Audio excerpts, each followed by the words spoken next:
What's up, everyone? You're watching Cannell Games, and welcome to Season 4 of our Lower League Football Manager Save. We are now into the 19th tier of the English Football Pyramid after 3 consecutive promotions, so hopefully we can keep this rolling in our 4th season. You can see we also, this season, we have a pretty short schedule as well. If we take a look at the Division 6 table, there's only 10 teams, so we're going to play 18 regular season games similar to last season, so it should go by fairly quickly. I'll aim for around 6 episodes, like the sort of the similar pace that we've been keeping thus far. So a quick look at our offseason. We have actually quite a bit to cover. We've lost a lot of players. I guess all the success that we've been having got some higher up clubs paying attention, and quite a few of our decent players got poached by other teams. Thankfully, most of them weren't like our key players, but some depth players and rotation players and other players that I thought were fairly important moving forward. And that took some sorting out. So we had some pretty poor form to start our preseason, as you can see here, with a draw and then 3 consecutive losses. But we did seem to come around and pull it together near the end of our preseason with 3 consecutive victories ahead of our first league game against Forest Row's B squad.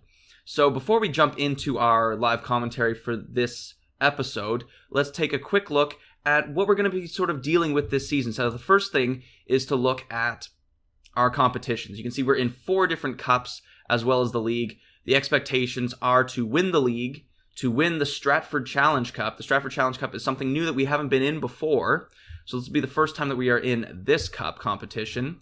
The prize money for this one is only £500, so I'm not going to worry about it too much, but obviously any silverware that we can win is great. The Malins Challenge Cup, which we just lost in the final in the last episode, if you recall, to East Grinstead Town.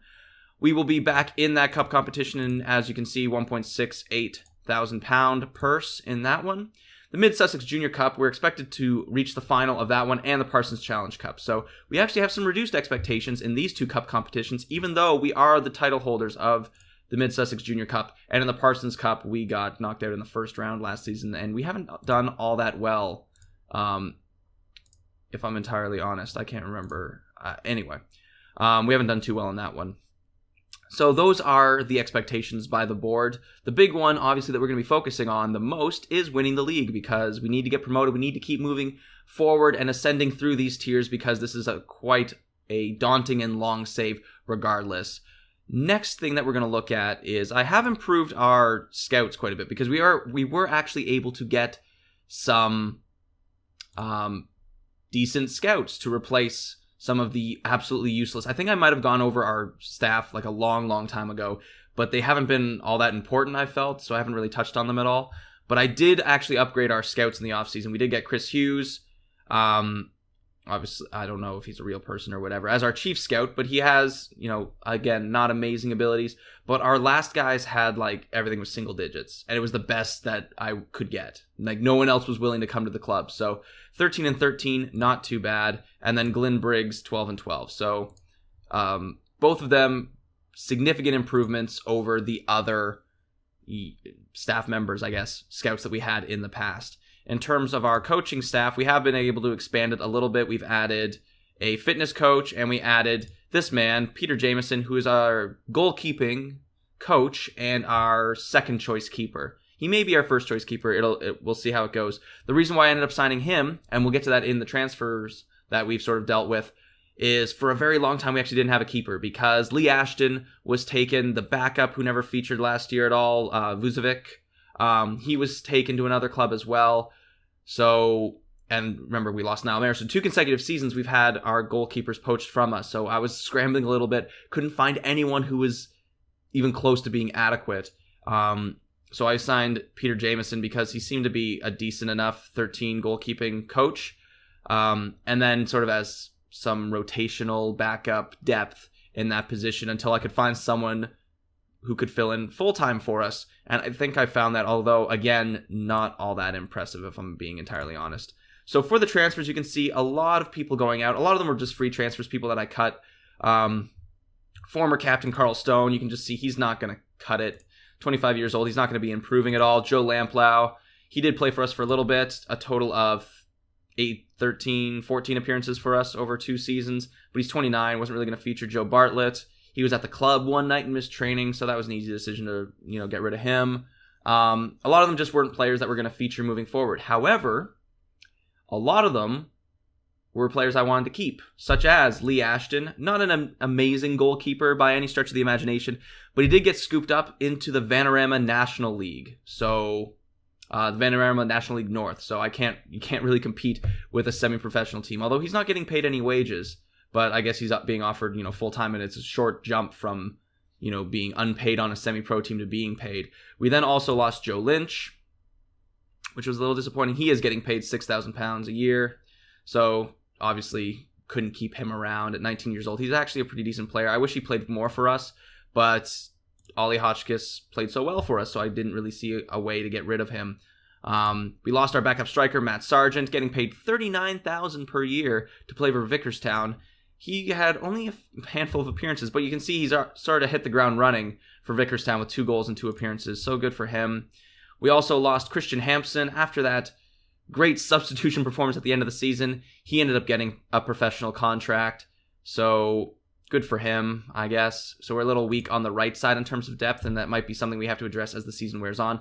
We also lost Joe Harrison. So Elton McKendy is definitely going to be our first choice left midfielder. Joe Harrison is also going to be getting paid by Vickerstown as well. So we did lose a couple players there. Shaw Lane has also been, they took Jack Lynch from us. I forgot about him. So we lost Jack Lynch. So 2 of our defensive midfielders. So that was one of the things I needed to replace as well. Ollie Hotchkiss getting older. I don't know how he's going to sort of fit in moving forward. So I really wanted to strengthen our midfield presence, and then obviously goalkeeping, and then wherever else we could improve would just be beneficial moving forward. We need to improve each consecutive season, I think. So looking at our transfers, some of them will be featuring, in our first team. Some of them are a little bit for the future to see how they'll develop and stuff like that. We have Max Bradshaw, who's going to be slotting in right away into our center midfield role. You can see he's very defensively oriented. Has some pretty decent stats, good tackling, decent marking, but good teamwork, decent mentals. The aggression may be a little worrisome, so if he starts racking up a ton of cards, I'll definitely have to rethink his presence in the starting 11. We also signed Matthew Vassell as a central midfielder, a little more creative, has good passing, good work rate, good vision, great teamwork, good first touch. So we'll see what he does. He's not really amazing in any way, but he has good vision, decent mentals, and we'll see sort of how he can fit in to our lineup, either as a bench substitution. He is only 18 years old, despite having almost no hair. We'll see how he works in. Maybe he sort of spells Reese Hayes, depending on his fitness. Or really, when we were losing all these players, I was starting to get really concerned about an injury crisis. We were really lucky in previous years, or in previous seasons rather, to not have too many issues with injuries. But you never know when they'll sort of catch up to you, right? So that was one thing that I was a little worried about moving forward. Our starting goaltender is going to be Dean Gardner, and you can see he's not great. He was honestly, I was starting to panic a little bit. But he's going to be our goalkeeper. We'll see. We'll see, is all I'm going to say. We'll see. He's young, may develop, I don't know.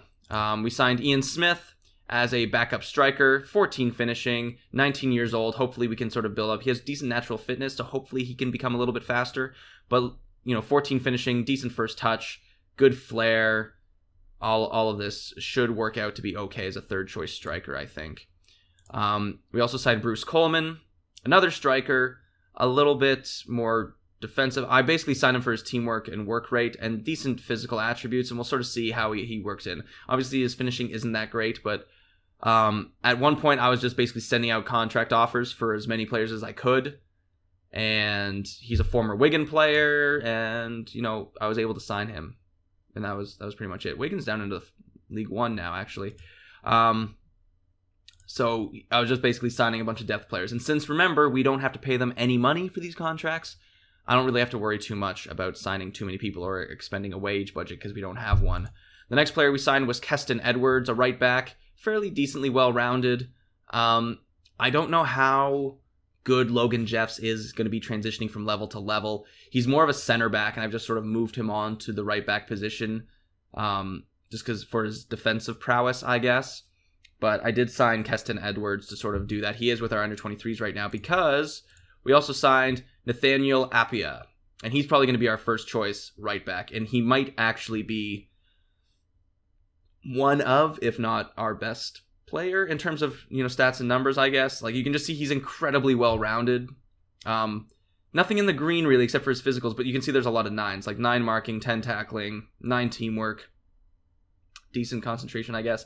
He's not amazing, but if you compare him to, like, some of the other options we have, like Logan Jeff's better defensively, better in the air, but everywhere else, Nathan Appiah is much better, especially in terms of speed. I feel like we were maybe getting cut out a little bit. Our backline's a little slow, and our fullbacks probably need to get a little more athletic on that side of the ball. So in terms of tactics, we're going to be playing the same 4-4-2 that we've been playing for the past 2 seasons, I guess. Not a ton of changes. We did have a bunch of injuries in the preseason, as you can see. So Ryan Hutchison is going to be coming back in for Logan Jeffs. He was hurt. Nathan Randall and Matthew Clark, I think. No, Nathan Randall got hurt during the preseason. A bunch of players got hurt. It was actually a little disconcerting, a little worrisome, as they were just dropping like flies throughout the preseason. Keston Edwards can also play at a right mid position, so you can see a lot of the players that I did end up signing are good in multiple positions. Even Bruce Coleman can drop back and sort of play as a midfielder, more of an attacking midfielder. Obviously doesn't have a whole lot of defensive prowess there, but we'll see how it goes. I'm not planning on using everyone all that much, because if you recall last season, a lot of our players just played every single one of our games because our matches are spread out so far that we don't really need to rotate our squad. There is only 18 league games, and then however many cup games we actually get involved in. So without stalling any further, let's jump into our first league game of Season 4 against Forest Rose B squad, and let's see if we can hold our own in the 6th division of the Mid Sussex Football League, the 19th tier of the English football pyramid. So going through our starting 11 for our 4th season, we're going to be featuring Nathan Randall and Matthew Clark up front. No changes there. Hopefully they can repeat a similar performance to last season. We do have Elton McKendy at the left midfield position as a wide midfielder on support. Our new signing, Max Bradshaw, as a ball-winning midfielder in the center. I'm actually pushing Reese Hayes a little bit further up. Instead of a deep-lying playmaker, which he featured as last season, he's not going to be an advanced playmaker. I may have to go back to something a little more traditional last season, depending on how this works out. We then have our captain, Connor Martin, on the right wing. Our back line isn't changed all that much. We do have Lewis Gibson, Ryan Hutchinson, and Jack Humphrey, so no changes there. But we do have new signing Nathaniel Appiah. I think it's going to be Appiah. And then our new goaltender, Dean Gardner, in goal. Apparently he's more comfortable as a sweeper keeper, but that just seems like more things for him to have to do. So he's just going to be a regular goalkeeper. On the bench, we do have Logan Jeffs. He can play right back or center back, so he's a little versatile there. We then also have Matthew Vassell, Ian Smith as our third choice striker, and Ollie Hotchkiss. And we're going to switch not Jack Pfister, but Tamar Clayton out because he can sub in on either side, right or left midfield. So we do have coverage at pretty much all our positions except for left back, but we can move some players around if we have to, or just deal with playing people out of position. It's just a reality that you have to deal with in these lower tiers with these lower league squads. So that's what our lineup is going to be looking like today, and we will jump in and get this season started. So here we are at kickoff of the 4th season of this Football Manager Save, and the 4th season for the Cannell Independent Soccer Club, or Football Club, or whatever you want to call them. Controlling the ball early on, we'll see if we can get anything from this kickoff highlight, but I wouldn't hold my breath on that one. Usually it's just going to kick around and clear it away.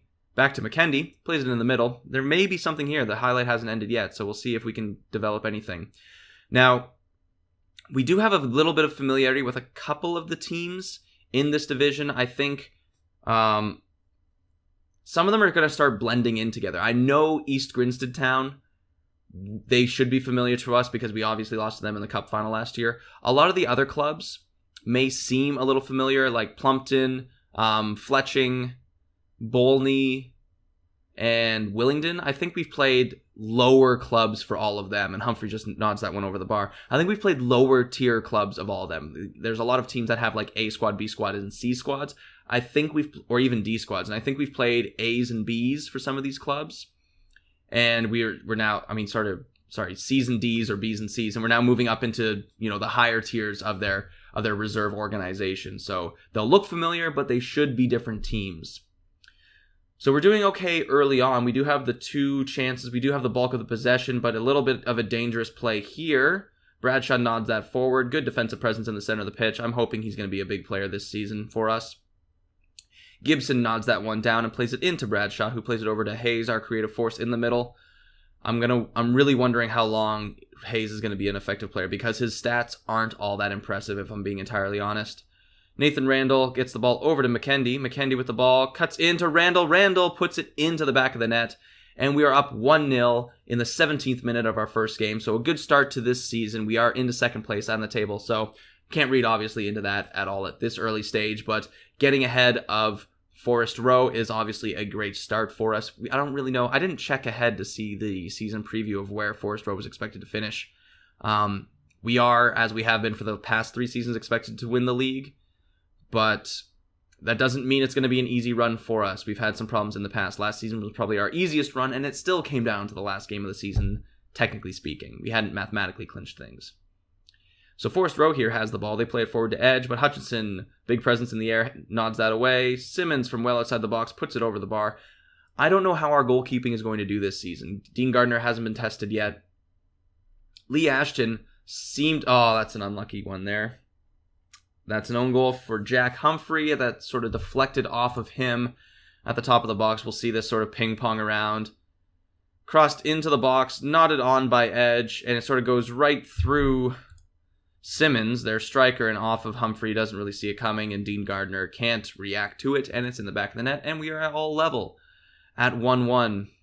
So now in the 26th, 27th minute, we do have another highlight here. Another chance to maybe pull another goal, pull back into the lead here. Gardner picks that one up. So Gardner has allowed a goal without facing a shot on target, technically. So that's not a good start for his career, but that's okay. Matthew Clark with the ball, plays it over to Hayes. Hayes plays it back to Bradshaw. Bradshaw holding the ball, plays it back to Gibson on the left wing. Lobs it forward to Randall. Randall with the ball, plays it into the box. Clark picks it up and puts it into the back of the net. So our 2 strikers have picked up right where they've left off, both with goals in the first half. And that is actually a really, really good sign. They started a little slow last season. I was a little concerned, but they both ended up having franchise record style seasons for us. Obviously, Clark was a bigger presence in the Cups, and Randall was our big scoring presence in the league.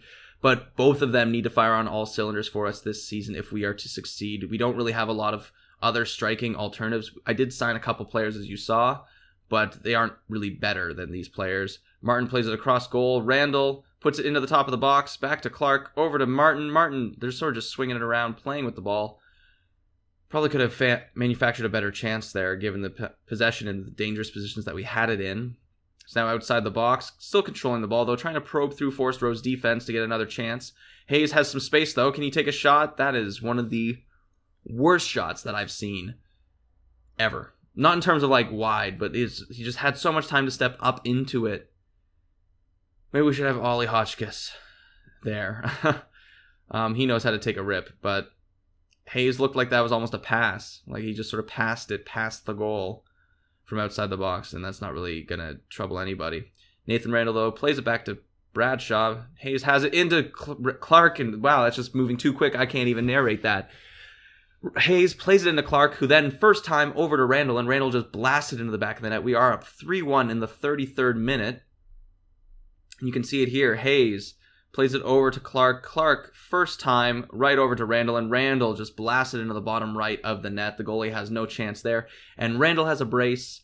Clark has a goal and I think 2 assists now. No, 1 assist. But both of our strikers are doing incredibly well to start off here. Randall has 2 goals and an assist. Clark has 1 goal and 1 assist. You can see our entire attack really goes through those guys. Gibson now lobs it forward to Randall. Randall knocks it down to McKendy. Could we find a 4th before halftime? Can we find a 4th and really sort of put our step on this, our stamp on this, and I can maybe sort of test out some of our newcomers as subs in the second half? It's cleared away only as far as Gibson, though. Bradshaw recycles it back to Hayes, over to Randall. Randall plays it back to Bradshaw. Bradshaw plays it into Randall. Randall at the top of the box, takes a shot. It's in the back of the net. He has a hat trick by the 39th minute.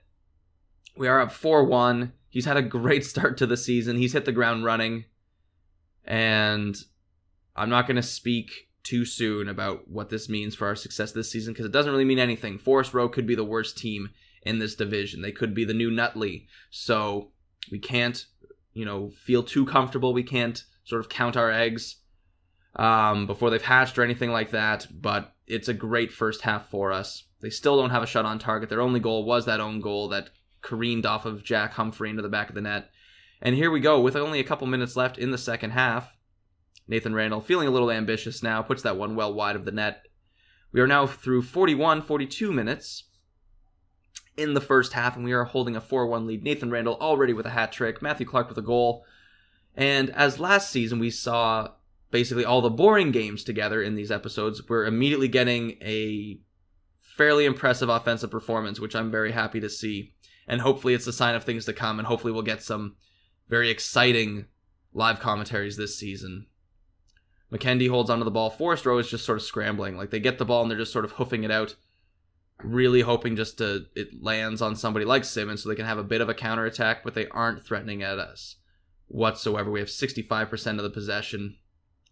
This is probably the most they've seen of it, and this is what I was worried about, actually. Bradshaw, in his debut with the sending off, similar to Jack Lynch, and his first game was a sending off. I think we're going to bring in Ollie Hotchkiss, take off Nathan Randall. He's had his hat trick. Good game for him. Ollie Hotchkiss, we're going to go back to our setup that we had last season, and we'll see how that goes. So not a great start for Max Bradshaw. He was playing incredibly well, as you can see, a 7.6 rating.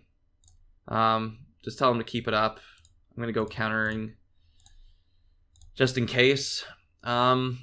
Hopefully it's just a anomaly for him. I don't know, like, you can't find him. Maybe I'll give him a warning, I guess, that he needs to sort of calm down. Maybe sort of for individual instructions, make sure he stays on his feet and doesn't slide tackle anybody, but it was hard to see if that was a slide tackle or just or if that was just a poorly timed standing challenge. Martin launches that one over the bar. So that's something we're going to have to look into, because I expected Max Bradshaw to be sort of one of our centerpieces as a defensive midfielder right in our center of the park there. So here they are on goal, and they're back 4-2. Why did we go to... Oh, I shouldn't have said that, because we moved to contain. We should just stay on counter. And that's just lob forward, and that's really the type of chances that Forest Row is going to get today. But Edge is in on goal by himself and puts it by Gardner. So the first chance that Gardner really has to make an impact for us, he doesn't really step up there. But it's a breakaway, so what can you really say? That's not really a fair way to evaluate our goalkeeper.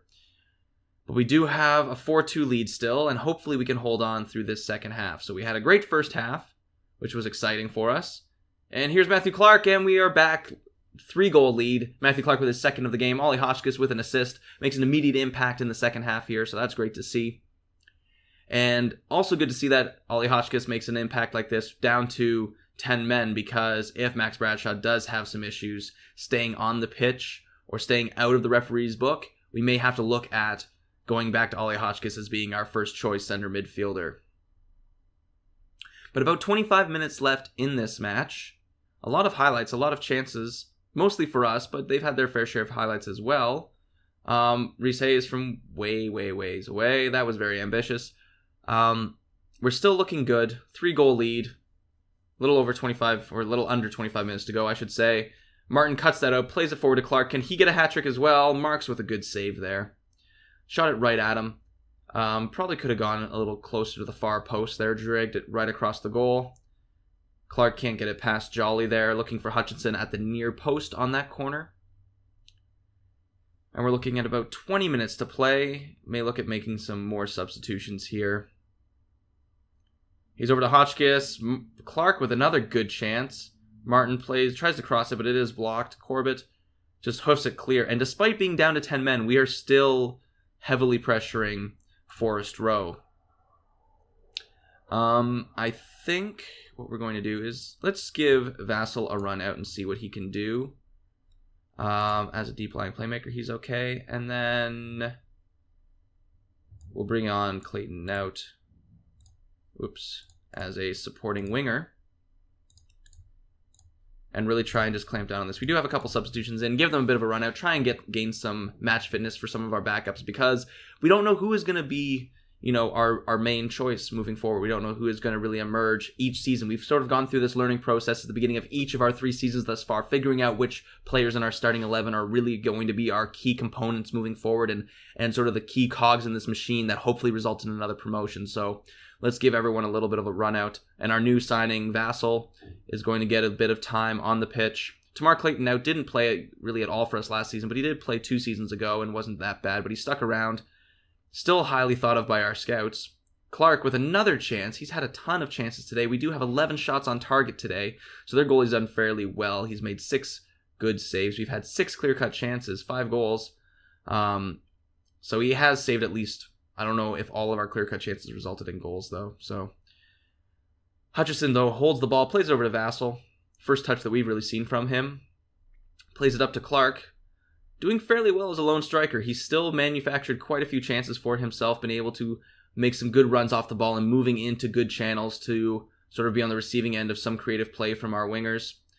Clayton out, plays it in. McKendy, is that saved? Yes, all right. I thought that might have hit the crossbar and gone over, but McKendy puts a header on goal, just flicked over by the goalkeeper. That's 12 shots on target now. Clayton out, puts it into the box. Jack Humphrey can't get on it. Gibson plays it all the way back to Hotchkiss. He does have some space. Is he going to take a shot? It looks like he tried to, but it was blocked. Vassell gets tackled from behind by Harrington. That'll be a free kick from a little ways outside the box. Is this Ollie Hotchkiss here? He's probably going to try and take a shot on net, and it's over. Not really unexpected from him in that area, if I'm being entirely honest. Our team has played well, though. I can't really say anything negative. We did allow the 2 goals. We did have the sending off, so Max Bradshaw was a little worrisome in terms of his performance, but I can't really say anything negative as a team. Vassell takes an effort from well outside the box, looking for his first goal as a member of Kell Independent, but it does rise over the bar, unfortunately. Little under a minute to go. This won't be playing all too much longer, and we should be very, very comfortably 5-2 victors in our opening matchup of Season 4 of this Football Manager save. A very, very good performance from our team. We did have the own goal to start us off a little bit, which was a little bit concerning. It pulled it to 1-1, but our strikers really sort of rose to the occasion after that, with Nathan Randall grabbing himself a hat trick, Matthew Clark grabbing himself a brace. And despite dropping to 4-2, I was a little bit concerned. We were down to 10 men, and it looked like Forest Row might sort of put the game to us, sort of, or put some pressure on us. But that didn't really materialize, and we struck back almost immediately. You can see our assists came from 5 different locations, which is great. Nathan Randall, Elton McKendy, Matthew Clark, Max Bradshaw, despite the sending off, did have a 7.6 rating. And then substitution veteran Ollie Hotchkiss did get an assist of his own with a solid second half performance. So great effort from the team. Couldn't be happier, really. Obviously, the sending off, if he's suspended and anything like that, I guess I could be happier in that regard, but we are very good. The massive sort of goal glut that our team has sort of become known for, I guess, in the past season or 2 continues with 5 goals in our opening league performance. We did allow the 2, so I would like to get better. I would like to keep our goals against under 1 per game. I think that's what it was last season. So at least at or around 1 goal per game is obviously what my target is going to be. In terms of goals for, I would ideally like it to be in the 2.5 to 3 goals per game range and really sort of march through this season. So he is going to be banned. I am going to warn him, though. Just hopefully, so he accepts that warning. So hopefully he will calm down a little bit. And you can see he does have quite a bit of aggression, 15 aggression. So we may have to look at how he really sort of fits into this squad moving forward. He's also a very strong free kick taker, so I'd like to keep him in the side if at all possible. I think he could be a really, really strong addition to this lineup, but obviously he has to stay on the pitch. So moving forward, he is going to be missing our Malins Challenge Cup first round game, so I'm not too worried about that against AFC Bullnor. So they are a Division 7 squad, so hopefully we can do well without him in that one. And then we have some league games in here, so we'll play through a couple of these. There are probably going to be some other cup matchups. In this area, we don't have the Mid Sussex Junior Cup yet, or the Parsons Challenge Cup, and those first rounds are going to sort of pop up somewhere around here. We're actually in the second round of the Junior Cup, so we do have some cup games coming up. So we'll get through probably into mid-October, late October probably, and that's when I will come back with the second episode of this season. So that'll about do it for us today. If you enjoyed this episode, please subscribe or leave a like on this video, and don't forget to leave comments below, and I will speak to you next time.